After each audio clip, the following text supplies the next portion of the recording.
everyone, Shroomraver here, and today I've got a little sort of PPL based update for you in the absence of an actual game. Now, as I explained last week, this week there's no week 6 games. We're taking a sort of mid-season PPL break, just so that people can have a bit of a rest, and anything that needs organising can get sort of sorted out. You know, there might be a few sort of errant games that haven't been played for whatever reasons. So it's basically just a nice little rest in the middle of the season. However, in the absence of an actual battle video, I thought I'd give you an update on the team, because, ladies and gentlemen, things have changed. Oh yes, they have. It's true. It's damn true. So, at 1 and 4, I've sort of started to realise that, you know, there needs to be a change, and I'm not one for making wholesale changes to my teams. You know, not since D1 have I made any more than a couple per season. So, yeah.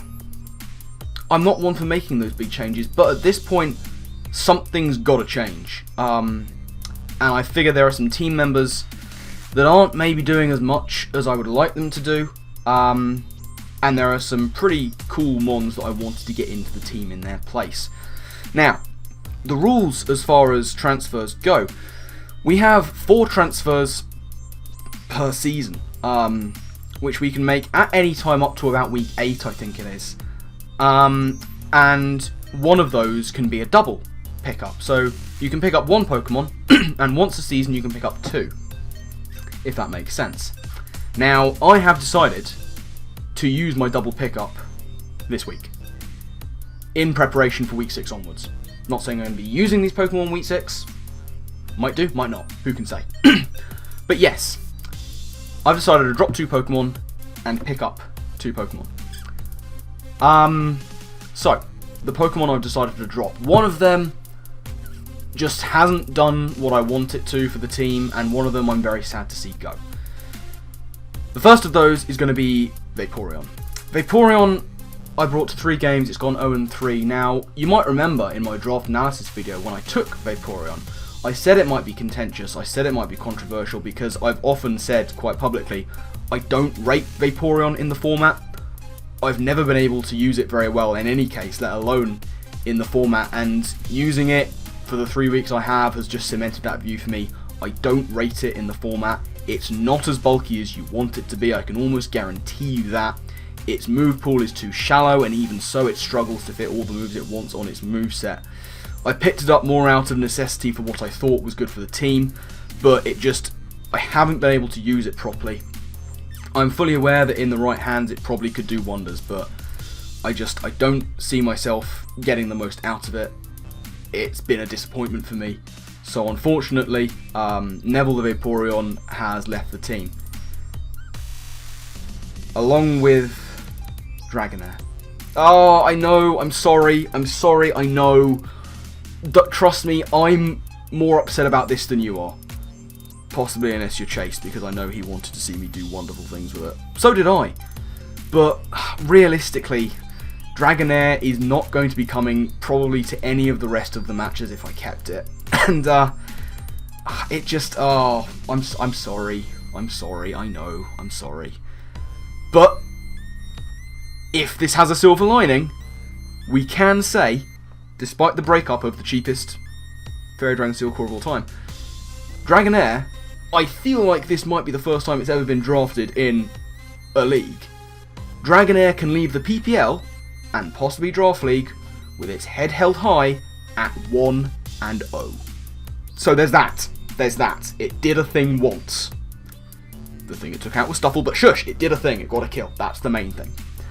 So, where does that leave the team? Well, the changes in the pricing mean that we get the full price of the Pokemon we picked up to pick up new stuff. So with Vaporeon being worth 13 and Dragonair being worth 2, that gives me 15 to spend. So what did I decide to do with my 15 mil left over? Well, first off, the mon I definitely wanted to get in, and the first of my double pickup is going to be Tangela. I really wanted to draft Tangela at the start, and I took Tangela in Season 3, but I never got around to using it and probably dropped it, I think, week 4. Tangler returns. Spoogles is the only name, and I can say for the first time, like, these two Pokemon, not my nicknames. This is Evelyn's nickname, and is the only Tangler nickname that's allowed, really. Spoogles the Tangler really shores up that crippling ground weakness I had, which I was not a fan of.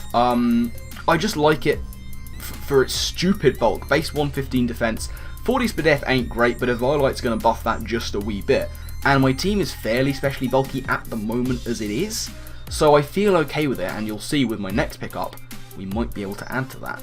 But Tangler is a stupidly bulky wall, you know, it's got all kinds of recovery, you know, offensive, passive, switching out is a thing. It's more powerful than you'd think, its second highest stat being 100 special attack, which is something my team didn't have a massive amount of, like actual special attack. So I'm fairly happy to grab in Tangler for that.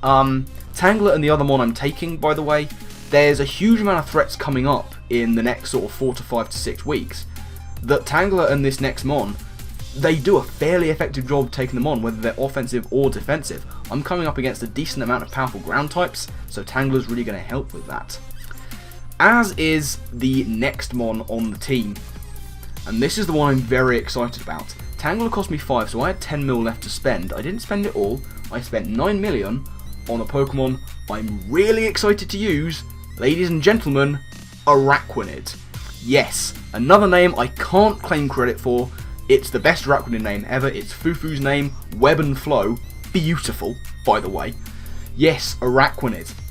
Oh my goodness, I'm excited for this. Stupidly bulky, just how I like it, with active recovery. Precisely how I like it. Remember I was talking about special defense? How does base 132 sound? Yeah, pretty damn good.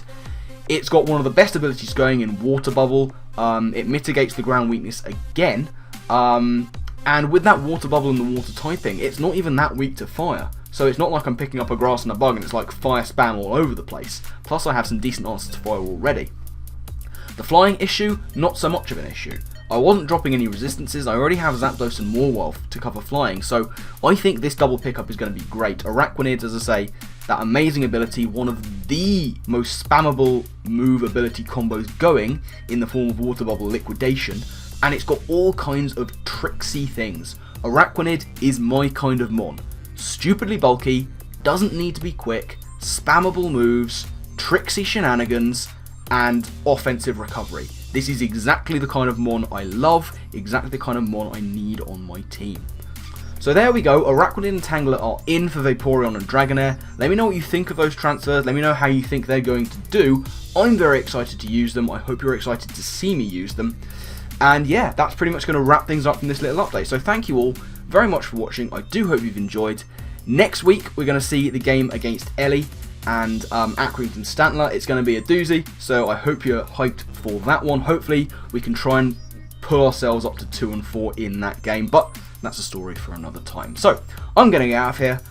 My final thank you to you all for watching, and I guess with that, I will see you next time. Laters.